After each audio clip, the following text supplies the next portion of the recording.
آتش پرست کہتے ہیں اہل جہاں مجھے، آتش پرست کہتے ہیں اہل جہاں مجھے، سرگرم نالہائے شرر بار دیکھ کر۔ السلام علیکم۔ کیوں جل نہ گیا تاب رخ یار دیکھ کر، جلتا ہوں اپنی طاقت دیدار دیکھ کر۔ تو اس غزل کا اگلا شعر یعنی شعر نمبر 2 لے کر آپ کی خدمت میں آج پھر حاضری۔ سب سے پہلے حسب دستور اس میں موجود مشکل الفاظ اور تراکیب کا ایک جائزہ، اس کے بعد پھر اس کی معنوی توضیح و تشریح۔ تو پہلا مصرع ہے، آتش پرست کہتے ہیں۔ آتش پرست آگ کی پوجا کرنے والا، یہ ایک یوں سمجھیں کہ دنیا میں مذہب بھی رہا ہے، اب بھی ہے لیکن خال خال ہے۔ ان کو مجوسی بھی کہتے ہیں، اور یہ لوگ جو ہیں وہ آگ کی پوجا کرتے ہیں۔ اس کے بعد دوسرا لفظ، آتش پرست کہتے ہیں اہل جہاں مجھے، اہل جہاں جہاں والے، سرگرم نالہ ہائے شرر بار۔ اصل میں پورے کا پورا شعر، یہ جو ترکیب ہے اس کی تفہیم یا اس کو سمجھنے پر موقوف ہے۔ سرگرم نالہ ہائے شرر بار، یہ میں سمجھتا ہوں کہ 3 لفظوں کا مجموعہ ہے۔ سرگرم یہ ایک الگ لفظ ہے۔ سرگرم یہ وہی لفظ ہے جو کہ عام طور پر ہم بولتے ہیں کہ بھائی ان کے درمیان جو لڑائی ہے، ہم تو بہت سرگرم ہیں کہ کسی طرح جو ہے ان کے درمیان صلح ہو جائے۔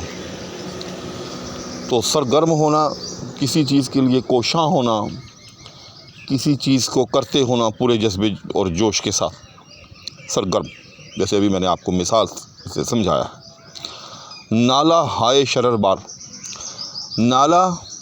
نالہ چیخ پکار، ہائے یہ وہ ہائے نہیں ہے جیسا کہ عام طور پر سمجھا جاتا ہے، جو درد کے مواقع پر انسان کے منہ سے صادر ہوتا ہے یہ لفظ ہائے ہائے، بلکہ یہ ہائے جو ہے یہ فارسی میں کسی بھی لفظ کو جب جمع بناتے ہیں تو اس کے ساتھ جو ہے وہ ہا لگا دیتے ہیں۔ جیسے قلم ایک قلم، قلم ہا بہت ساری اقلام، ورق ایک ورق، ورق ہا بہت سارے اوراق۔ اور اس کے بعد یہ جب ہم نے اس کو مضاف کیا تو پھر یہ اے کی ساؤنڈ جو ہے وہ خود بخود اس میں شامل ہو جاتی ہے۔ یعنی نالہ ہا بہت سارے نالے، نالہ ہائے شرر بار۔ اب جب ہم نے نالہ ہائے، یہ اے جو ہے جب ہم نے اس کو شرر بار کا مضاف بنایا تو اے کی ساؤنڈ جو ہے وہ خود بخود درمیان میں آ گئی۔ آپ اس کی مثال سمجھ سکتے ہیں جس طرح سے ہم عام طور پہ کہتے ہیں کہ فلاں شخص نے فلاں کی خدمت میں گل ہائے عقیدت پیش کیے۔ اب دیکھیے یہ گل ہائے عقیدت، تو یہ گل تو ہو گیا پھول، اور یہ ہائے وہ نہیں ہے، یہ وہی ہائے ہے جو یہاں نالہ کے ساتھ موجود ہے۔ یعنی گل ایک پھول، گل ہا بہت سارے پھول۔ آگے عقیدت، جب گل ہا کو ہم نے عقیدت کی طرف مضاف کیا تو وہ بن گیا گل ہائے عقیدت، یعنی عقیدت کے پھول۔ ٹھیک، تو اسی طرح سے یہاں نالہ ہائے شرر بار، شرر بار کو پہلے سمجھ لیں۔ شرر بار یعنی چنگاریاں برسانے والا۔ بار یہ وہی بار ہے جو بارش سے نکلتا ہے، یا یوں سمجھ لیں کہ بار سے بارش نکلتی ہے، باریدن فارسی کے اندر۔ اور یہ مضارع ہوتا ہے فارسی کا، اگر آخری حرف حذف کر کے کسی کے ساتھ بھی لگا دیا جائے تو وہ فاعل کے معنی دیتا ہے۔ جیسے یہاں شرر بار، شرر چنگاری، بار برسانے والا، فاعل کے معنی دے دیے، چنگاریاں برسانے والا یا برسانے والے۔ تو نالہ ہائے شرر بار یعنی وہ نالے جو چنگاریاں برسا رہے ہوں۔ کلیئر؟ اب اس کے ساتھ جو ہے سرگرم بھی لگا لیں۔ جیسے میں نے عرض کیا تھا کہ یہ جو ترکیب ہے یہ 3 یوں سمجھ لیں کہ سیگمنٹس پر جو ہے مشتمل ہے، یا اس ترکیب کے 3 حصے ہیں۔ سرگرم 1، نالہ ہا 2 اور شرر بار 3۔ اور ایک ہی ساؤنڈ درمیان میں اس لیے ہے کہ ہم نے نالہ ہا کو شرر بار کی طرف جو ہے وہ مضاف کیا۔